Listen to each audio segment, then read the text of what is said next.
Saudara, salah satu tuntutan rakyat 17+8 adalah membebaskan demonstran yang ditahan. Polri pun dituntut bekerja profesional dan jangan sampai muncul suara-suara adanya kriminalisasi, misalnya terhadap aktivis. Kita akan mengulasnya di pagi hari ini bersama dengan Direktur Institute for Criminal Justice Reform atau ICJR, sudah bergabung bersama kami melalui sambungan daring. Ada Mbak Maidina Rahmawati. Kami juga akan mengulas bagaimana suara-suara yang muncul melalui media sosial bersama dengan peneliti senior Drone Emprit yang sudah hadir ke studio Orange Kompas TV. Sudah ada Pak Ian Kurniawan. Selamat pagi Pak Ian. Pagi Mbak. Ya, kemudian juga ada Mbak Maidina. Kemudian juga melalui sambungan daring pula sudah hadir Kabar Reskrim periode 2009 hingga 2011 Komjen Purnawirawan Ito Sumardi yang akan bergabung kemudian. Saya menyapa dulu Mbak Maidina. Mbak Maidina, selamat pagi, Assalamualaikum, apa kabar? Waalaikumsalam, pagi Mbak, baik. Saya ke Mbak Maidina dulu ya, Pak Ian ya. Ya, Mbak Maidina, ini kan kalau kita lihat ya, bagaimana ICJR khususnya melihat sejauh ini penanganan polisi terhadap demonstran yang ditahan. Walaupun kemarin kita sudah melihat Menko Yusril Iza Mahendra sudah mengatakan dan menjenguk para demonstran yang ditahan, tidak ada kekerasan, kemudian tidak ada bahkan tidak ada jeratan pasal makar di sana.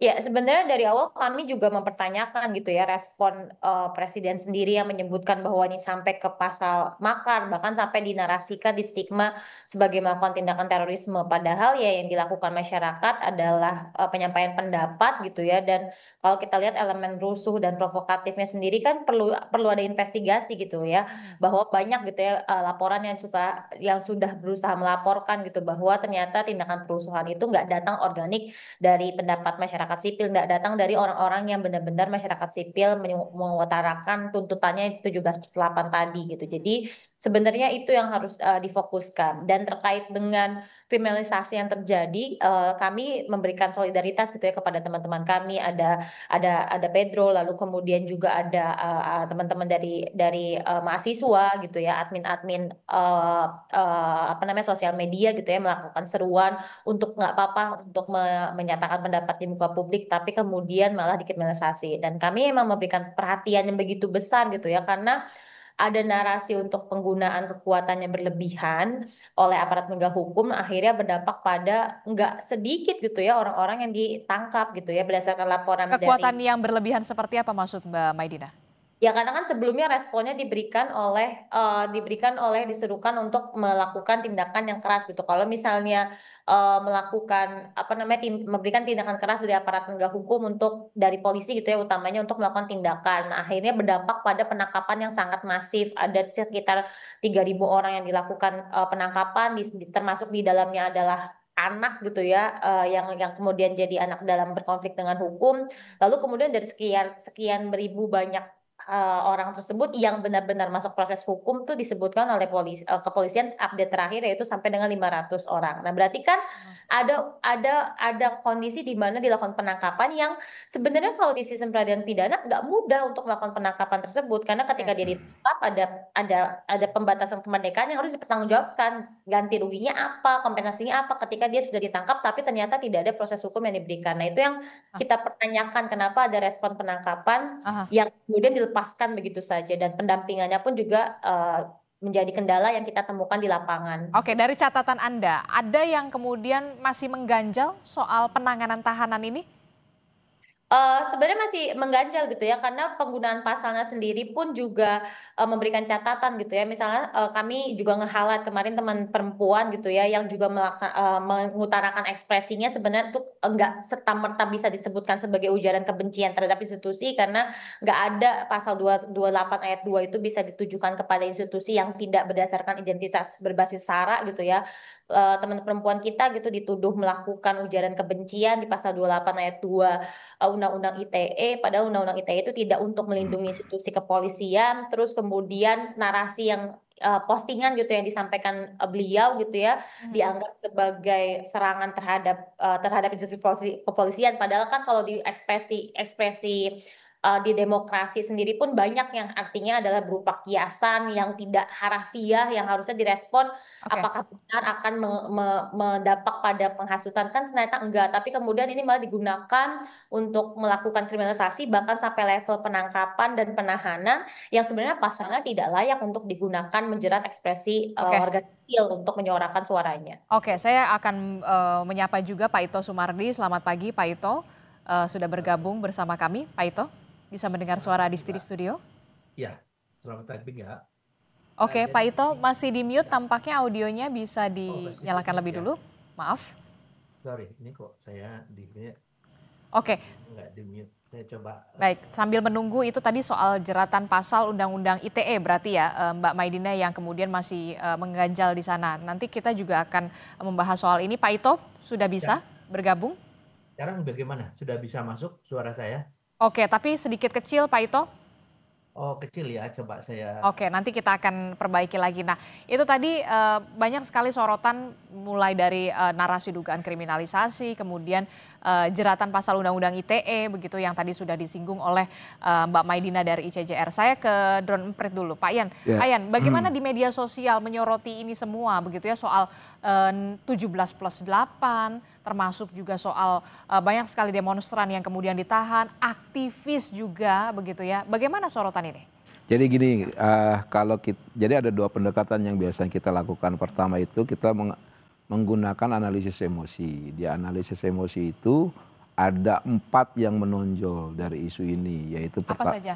yang pertama itu antisipasi. Antisipasi itu banyaknya publik yang masih curiga terkait dengan penanganan demonstran yang ditangkap, terus pola kekerasan yang dilakukan oleh aparat dan sebagainya. Terus yang kedua itu terkait dengan trust, dalam hal ini tapi negatif, jadi distrust. Gara-gara kecurigaan yang berlebihan ditandai dengan di lapangan ternyata betul, menciptakan distrust, ketidakpercayaan terhadap aparat. Terus yang ketiga itu joy sebetulnya. Publik ada juga yang mengapresiasi. Kenapa? Ketika pemerintah mendengar dari beberapa poin itu ada beberapa hal yang sudah terrealisasi gitu. Terus yang keempat anger itu marah gitu kurang lebih. Nah, terus kalau kita bandingkan lagi dengan perbandingan antar isu itu ada hal yang kami highlight itu ternyata dari data 31 Agustus sampai 8 September itu isu Brimob tabrak ojol itu masih paling tinggi, Mbak. Oke, jadi Padahal kejadian Brimob tabrak ojol itu tanggal 28 malam. Artinya sampai sekarang orang masih menceritakan, residunya masih ada. dan masih menjadi sorotan di Dan media masih sosial. menjadi sorotan di Itu media di sosial. TikTok, X, atau kemudian di Instagram? Di hampir semua, Mbak, gitu. Oke, nah ini dia kita lihat ya Nah, bagaimana jadi komparasi isu pasca komparasi, demonstrasi. Sumbernya dari Drone Emprit bisa dijelaskan. Ya, Ini itu. ternyata Brimob tabrak ojol masih tinggi ya? masih residu. Ya, 53 ya? ya, kurang lebih seperti itu. Nah, kenapa bisa muncul kayak gitu? Pertama itu wajar mengingat kejadian Brimob tabrak ojol itu punya dua hal yang pemantiknya. Pertama itu sisi emosional dan kedua sisi sensasional. Terus kedua itu proses dari hukum terkait dengan para pelaku, dalam hal ini adalah para Brimob yang menjalani proses persidangan, kurang lebih seperti itu. Karena juga ada pembelaan gitu dan akhirnya menjadi percakapan tersendiri. Nah, ini bayangan saya, ini menjadi concern sebetulnya buat pemerintah, jadi pelajaran lesson learn gitu, bahwa ketika menghadapi demonstran betul-betul pakai polanya itu yang persuasif. Jangan lagi ada yang namanya pola represif. Apapun pola represif begitu, pasti yang jadi salah itu aparatnya. Dan sentimennya negatif. Sentimennya negatif. Padahal bisa jadi aparat itu betul, misalkan ya. Karena kita kan nggak tahu realitanya gitu. Kita hanya lihat di media sosial. Makanya ini jadi pelajaran penting. Terus selanjutnya adalah terkait dengan tuntutan demonstran. Oke, kita akan lihat lagi isunya, komparasi isunya Komparasi selain isu. tabrak ojol, Brimob Nah, tabrak yang ojol, kedua itu komparasinya adalah soal tuntutan demonstran. Nah, di Ini tuntutan demonstran juga ada yang menarik gitu. Menariknya apa? Jadi gini, selama ini kan orang melihat di 17+8 aja. Padahal enggak. Banyak tuntutan-tuntutan lain dan karena dia tidak terkoordinasi, tidak terorkestrasi dengan baik, akhirnya tuntutan itu seolah-olah tidak ada. Contoh yang paling gampang adalah tuntutan buruh. Itu besar. Itu tuntutan buruh itu namanya hostum. Ya, hapus outsourcing, tolak upah murah. Begitu. Terus ada lagi yang namanya sepultura. 10 tuntutan rakyat. Fokusnya ada pada reformasi Polri. Kurang lebih seperti itu. Ada lagi reshuffle. Reshuffle ternyata sudah dilakukan gitu. Makanya sebetulnya kalau pemerintah bisa melihat lebih jernih gitu, apa yang harus dilakukan? Pertama itu rangkul semua. Gitu. Minimal bahwa pemerintah mendengar itu terlihat oleh publik. Ya, terus kedua itu aksi. Nah, problemnya ini kan ini komunikasi sudah dilakukan, pemerintah terlihat sudah mendengar, aksinya nih yang agak kelamaan. Makanya dibilang Karena masih delay gitu. Masih delay, dibilangnya Bapak simbolis aja nih gitu. Nah, itu yang sebetulnya ditunggu oleh mahasiswa. Oke, nanti Gitu. kita juga akan bahas soal itu, soal di media sosial lainnya. Tapi saya ke Pak Ito dulu. Pak Ito, sudah bisa mendengar suara Adisti di studio, Pak Ito? Bisa, tapi suara saya bagaimana sekarang? Aman, clear Pak Ito. Nah, ini tadi kita sudah melihat bagaimana dinamika di media sosial begitu ya soal Brimob tabrak ojol. Itu masih menjadi sorotan dan juga perbincangan baik itu di media sosial X, TikTok, Instagram, termasuk di portal-portal online, termasuk juga soal yang tadi disinggung oleh Mbak Maidina soal aktivis dan juga demonstran yang sampai saat ini masih ditahan. Nah, Anda melihatnya bagaimana? Apa yang perlu dilakukan oleh Polri? Jangan sampai kemudian terlihat terkesannya ini adalah sentimennya negatif begitu. Iya, baik Mbak. Terima kasih. Kebetulan saya juga sebagai salah satu penasihat ahli Kapolri di bidang hukum ya Mbak, di bidang hukum. Kami sejak kejadian itu secara maraton 4 hari seluruh penasihat hukum yang rata-rata dari pakar itu kita melakukan evaluasi. Evaluasi sangat menyeluruh dan sangat komprehensif. Jadi dari hasil evaluasi mungkin perlu kami sampaikan bahwa kita perlu memisahkan antara unjuk rasa dengan huru-hara atau kerusuhan. Karena kita menghargai daripada mungkin teman-teman ya mahasiswa yang melakukan unjuk rasa damai. Tapi kan ada pihak lain yang memanfaatkan sehingga kita lihat hasilnya adalah bagaimana mereka merusak fasum, fasos, dan lain sebagainya. Itu yang dilakukan oleh perusuh. Betul, perusuh. Nah, ini semua adalah untuk mengamankan mereka kita berdasarkan daripada CCTV maupun juga alat-alat dokumentasi yang kemudian dibahas secara detail oleh pihak penyidik. Kemudian mereka mengamankan. Setelah itu baru memilah-milah siapa yang masuk dalam memang bisa dimasukkan dikategorikan dalam pasal-pasal KUHP ya, misalnya pengerusakan, penghasutan dan lain sebagainya. Ini yang masih diamankan. Kemudian termasuk anak-anak Mbak ya. Anak-anak ini juga kita juga tidak sembarangan, tentunya Polri tidak mungkin akan sembarangan dan ini kita evaluasi betul dan ada ruang ya, ada ruang apabila memang ada satu keberatan karena kan dari Komnas Perempuan, Komnas HAM, kemudian juga dari LBH mereka semua mengawal, semuanya mereka mengawal diterima dengan tangan terbuka oleh Polri sehingga nanti ada ruang kalau memang ada keberatan penetapan sebagai tersangka kan kita punya namanya pra peradilan. Sehingga proses hukum tetap harus berjalan, tidak semata-mata kita mengatakan itu sebagai kriminalisasi.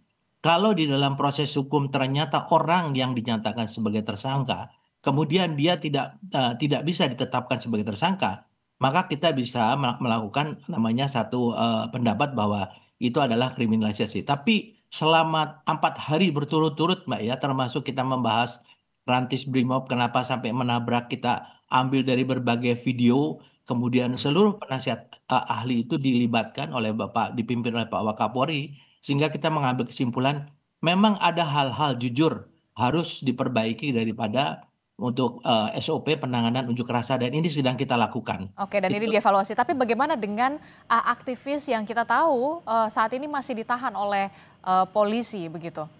Ya, tentunya penahanan itu kan ada dasarnya. Ada dasar apakah alat-alat bukti yang dikumpulkan baik melalui video maupun daripada alat bukti lain. Tapi kan tadi saya sampaikan, kita membuka ruang kepada pihak misalnya penasihat hukum ataupun badan-badan yang mungkin ingin menyampaikan bahwa keberatan, kita tempuh jalur hukum dan kita juga terbuka Mbak. Ada juga namanya RJ.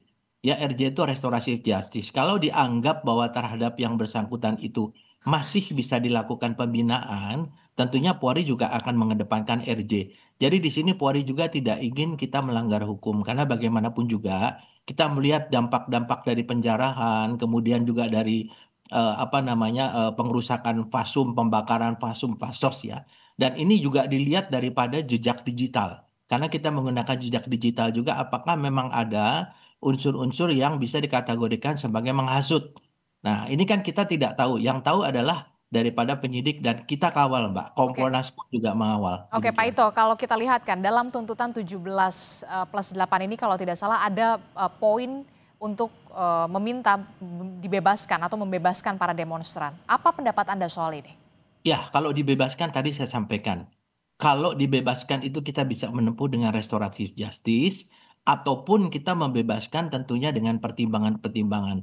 Apakah memang yang bersangkutan itu memang aktivitasnya adalah menyampaikan hal-hal yang bisa memicu masyarakat ya. Misalnya contohnya ada satu akun ataupun ada satu yang mengajak anak-anak sekolah ya. Kita punya Mbak itu data-data bukti-buktinya Oke. anak sekolah untuk turun ya. Tentunya ini pun juga akan kita pertimbangkan. Jadi jangan sampai orang yang melanggar hukum ini tentunya kita kita bebaskan ya. Kita tentunya tempuhlah jalur hukum. Kalau memang tidak puas ada ruang yaitu kita memberikan kesempatan melalui eh, Pra-peradilan. pra peradilan ya atau Oke. PTU. Oke, saya Demikian. ke Mbak Maidina. Mbak Maidina, bagaimana respon Anda soal dugaan penghasutan ini yang tadi sudah disampaikan oleh Pak Ito begitu. Memang ada klaster soal perusuh, kemudian aktivis begitu ya. Bagaimana pendapat Anda soal ini? Ya, saya mau tekankan gitu bahwa yang dikriminalisasi oleh oleh kepolisian terhadap teman-teman aktivis itu nggak ada terkaitannya dengan perusuhan. Kalau kita lihat Del Pedro, Syahdan, Khair, lalu kemudian Laras, semuanya pakai kriminalisasi yang berkaitan dengan ekspresinya dia. Lalu kemudian dikaitkanlah dengan penghasutan yang sebenarnya nggak ada hubungan clear sebab akibat atas yang dia update dengan kerusuhan yang dilakukan. Itu dua hal yang berbeda.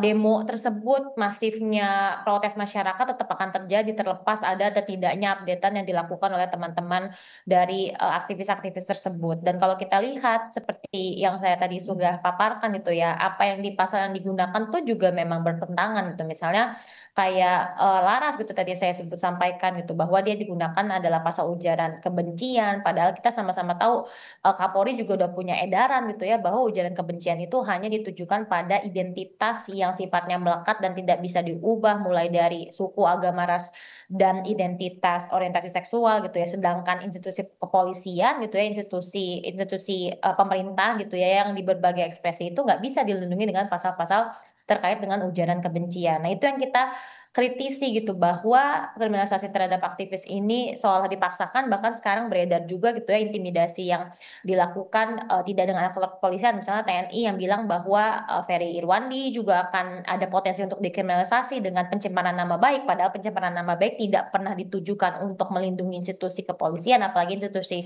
pemerintah, sehingga kita perlu tegakkan lagi gitu bahwa ini memberikan iklim ketakutan di masyarakat. Kami gitu ya aktivis yang menyuarakan untuk nggak apa-apa nih untuk kita bersuara, nggak apa-apa untuk kita berdemo, jangan takut untuk berdemo. Tapi kemudian ada ancaman-ancaman di mana kita bisa dikriminalisasi dengan pasal-pasal yang sama sekali tidak ditujukan untuk mengkriminalisasi upaya menghasut dan lain sebagainya. Nah, ini Oke. akan akhirnya menimbulkan iklim ketakutan di masyarakat gitu bahwa kok kita kayak nggak bisa berekspresi ya, kok kita kayak nggak bisa berkonsen, termasuk juga bahkan yang digunakan pasal-pasal pencemaran nama baik yang nggak relevan untuk digunakan di konteks ini dan dampaknya lebih masif lagi tuh ya kayak misalnya Laras gitu ya, bahkan diungkit dia kerja di mana, afiliasinya mana, padahal dia simply adalah warga negara yang berpendapat dan dikriminalisasi dengan pasal yang sama sekali tidak ditujukan untuk mengkriminalisasi upaya menyampaikan pendapat di muka publik. Oke, Begitu. jawaban Anda Pak Ito. Ya, memang betul Mbak. Jadi kita ini kan negara hukum ya. Hukum itu kan ada gium yang mengatakan hukum itu dibuat adalah untuk ketertiban masyarakat. Nah, tentunya kita melihat proses hukum itu tidak dari sudut yang sempit. Karena proses hukum ini Mbak ada namanya criminal justice system. Tidak berhenti di kepolisian saja. Nanti sampai kejaksaan, sampai ke pengadilan. Nah, tentunya polisi pun juga memiliki konsekuensi. Kalau misalnya ada kriminalisasi, maka konsekuensinya maka kredibilitas kepolisian itu akan menurun ya di mata masyarakat. Tentunya apa yang dilakukan adalah berdasarkan bukti-bukti. Sekarang ini semua dalam proses penyelidikan, Hmm. belum dalam proses penyidikan. Nah, sehingga ini ada kemungkinan tadi saya sampaikan, mungkin dengan pertimbangan tertentu bisa dilakukan restoratif justice. Bisa juga diteruskan sampai ke pengadilan, tapi kan ini kan satu proses hukum ya. Jadi Oke. kita melihat satu proses hukum secara lengkap dan saya tadi bisa memahami sekali Mbak Marina bahwa tentunya kami ini kan pelaksana yang tentunya juga kita juga dibatasi dengan undang-undang, kemudian kita harus melakukan SOP karena ada sanksi. Contohnya aja kan sekarang penerapan kode etik ya, pelanggaran kode etik terhadap anggota yang menabrak meskipun kita lihat dari berbagai video yang itu akan menjadi analisa dan ini tetap diajukan ke sidang pengadilan. Nanti kita serahkan semuanya kepada proses persidangan. Sementara kan dari anggota tersebut pun dia sedang melaksanakan tugas. Jadi saya kira mungkin polisi pun juga kita tidak ingin ada hal-hal yang bersifat anarkis. Kami percaya bahwa mahasiswa, teman-teman aktivis itu mereka menyuarakan hati nurani yang sebetulnya dialami juga oleh anggota polisi ya. Mereka juga orang kecil juga. Mereka kalau boleh namanya tidak pakai baju polisi demo, mungkin mereka ikut demo juga gitu. Cuman karena sekarang dengan tugas dan sumpah jabatannya, mereka harus mengamankan. Nah, Oke. untuk kerusuhan-kerusuhan itulah Mbak yang kemudian ditelusuri penyebab dari kerusuhan, apakah memang karena ada hasutan ataukah ada lain. Nah, ini dalam proses penyelidikan. Jadi kita percayakan saja pasti polisi juga akan bersifat profesional dan kami dari penasihat ahli Kapolri selalu menyampaikan hal-hal yang sifatnya untuk saran-saran kepada Pak Kapolri agar Polri bertindak secara profesional, transparan dan juga berkeadilan. Demikian. Jadi saudara kita masih mengawal bagaimana tuntutan dari rakyat begitu ya, masyarakat sipil 17+8 yang kemudian disoroti adalah soal penahanan para demonstran begitu, tidak hanya demonstran tapi juga aktivis yang ditahan oleh polisi. Mbak Maidina tadi Pak Ito sempat menyinggung soal restoratif justice, pra peradilan begitu. Nah, bagaimana respon Anda soal restoratif justice ini? Saya mau highlight dulu gitu ya bahwa ini tadi juga Pak Ito sampaikan bahwa ini masih proses penyelidikan. Enggak, ini udah sampai dengan penyidikan gitu karena teman-teman kami gitu ya yang tadi saya sebutkan nama-namanya sudah ditahan. Penahanan kan hanya boleh dilakukan pada saat penyidikan. Jadi memang ini sudah sampai ke penyidikan.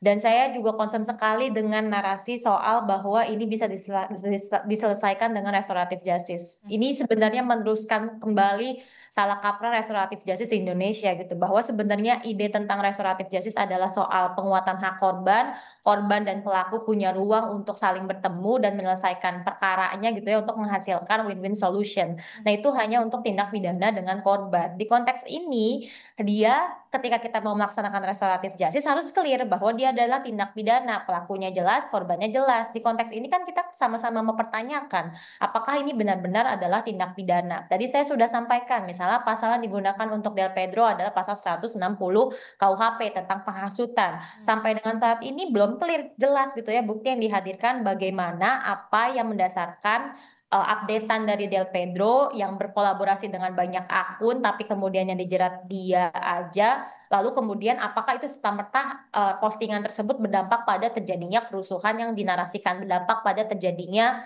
penyerangan kantor kepolisian? Kan enggak ada yang menjelaskan bahwa postingan tersebut berkorelasi dengan demo-demo yang terjadi di masyarakat. Nah, itu yang digunakan adalah pasal 160. Kita dudukan kembali bahwa enggak terbukti ada tindakan yang saling berhubungan untuk menghasilkan demo sehingga Del Pedro dianggap sebagai penghasut. Itu yang pertama, untuk tindak pidananya. Lalu kemudian yang kedua, kalau kita mau pakai restoratif justice, siapa pelaku dan korbannya?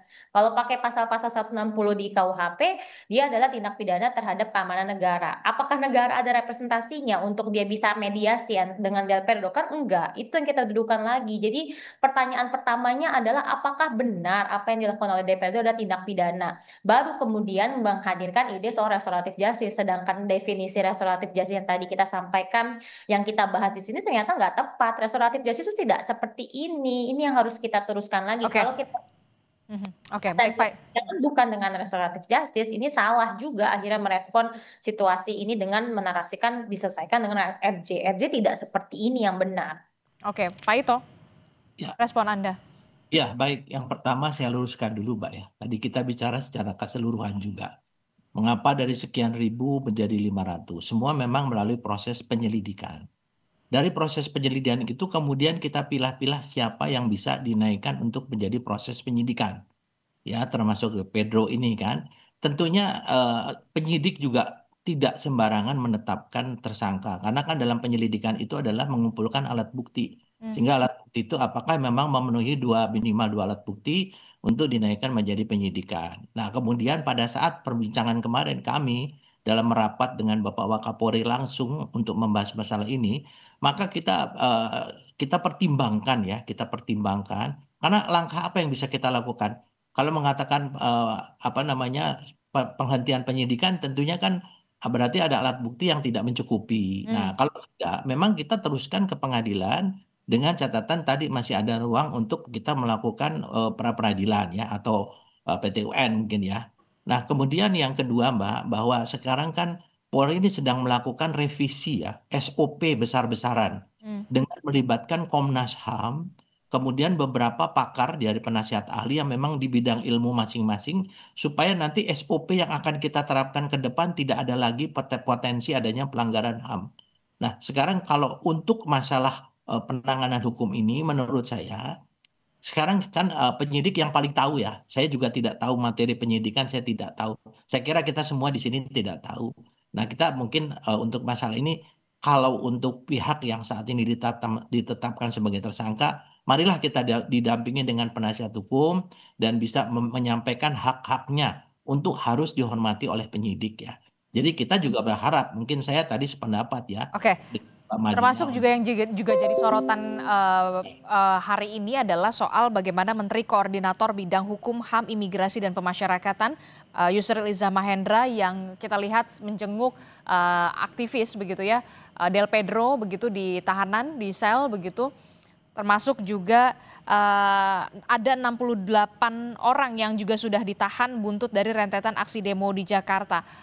Apa yang kemudian menjadi concern juga dari Menko dan juga polisi terkait dengan ini, Iya, Pak Ito? Pak Menko itu kan waktu kemarin menjenguk para tahanan tersebut, beliau ingin memastikan apakah ada unsur kekerasan yang dilakukan oleh penyidik.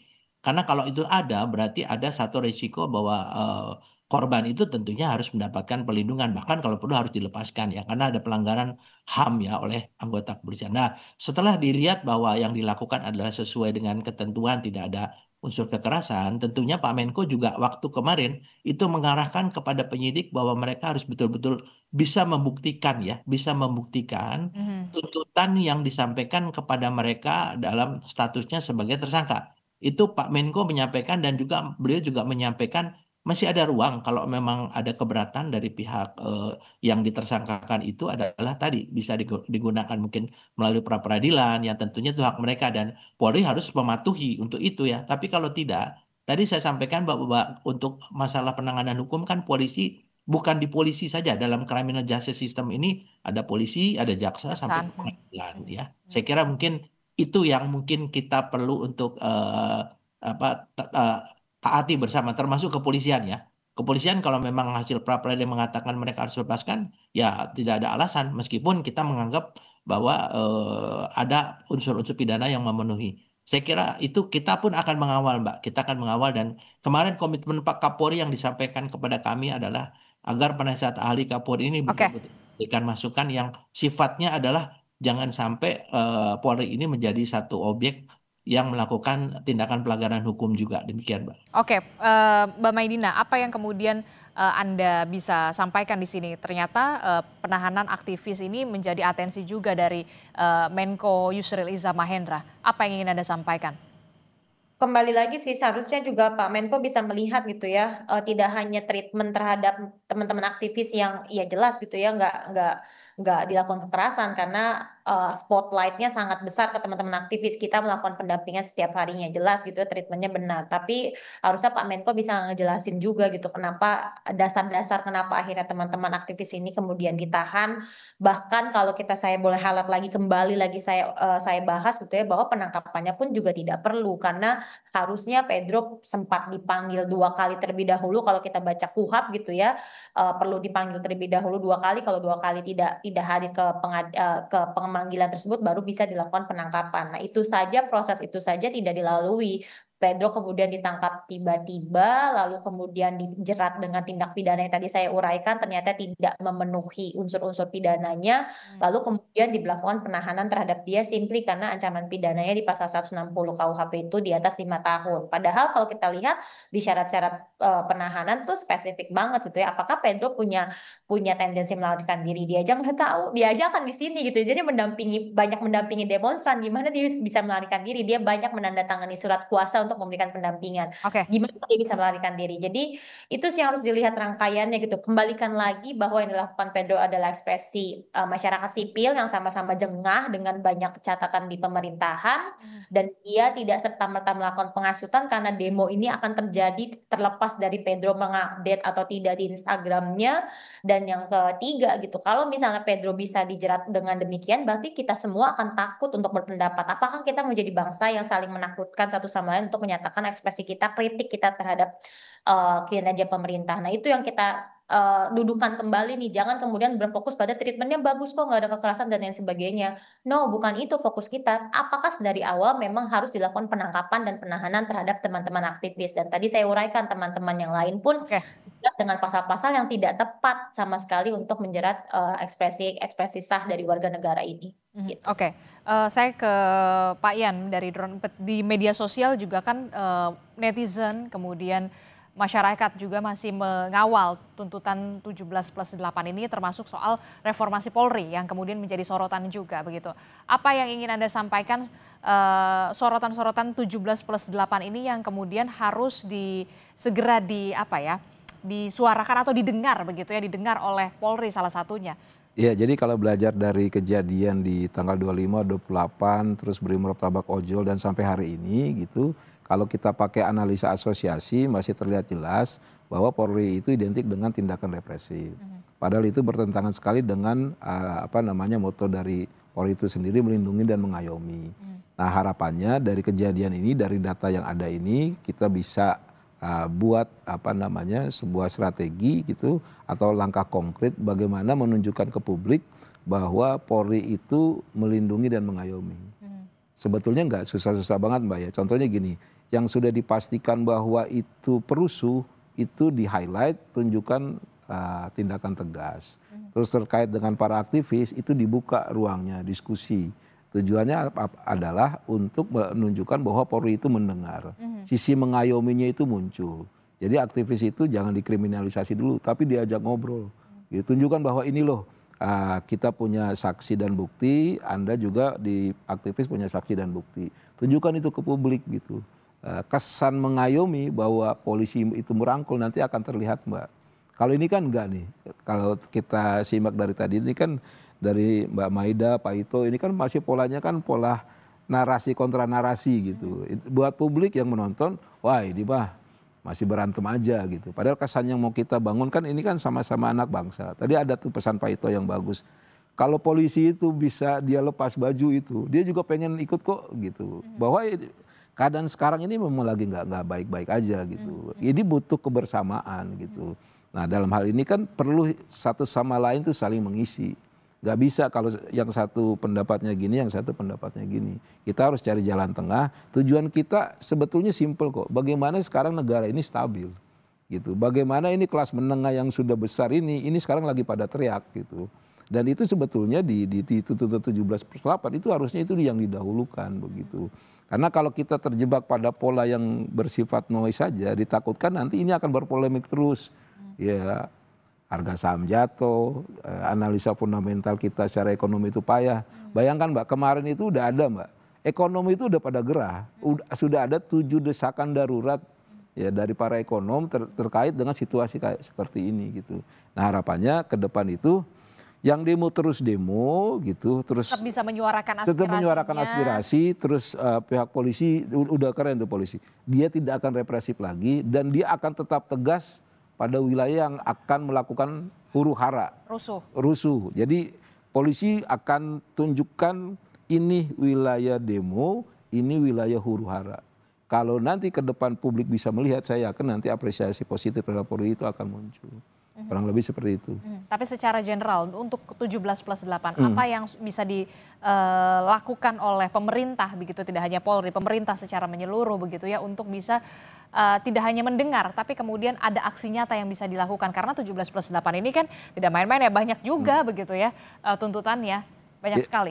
Jadi gini, kalau dilihat dari data lagi Mbak, ya, yang menarik itu kan sebetulnya ini yang teriak ini masyarakat kelas menengah. Betul. Gitu, masyarakat kelas menengah dibagi dua Mbak, ada yang mereka aktif menggunakan medsos itu untuk bekerja, contoh misalkan ojol gitu, ada juga yang aktif menggunakan medsos itu untuk bersuara gitu. Nah, untuk masyarakat yang aktif menggunakan medsos untuk bekerja itu ojol. Yang jadi pertanyaan, apakah kita sudah menyampaikan, ya, sudah memenuhi misalkan aspirasi dari kawan-kawan ojol? Kan belum sampai saat ini. Gitu. Terus kedua dari buruh juga. Buruh itu kan bagian dari kelas menengah, menengah ke bawah ya. Gitu. Apakah aspirasi teman-teman buruh sudah tersampaikan?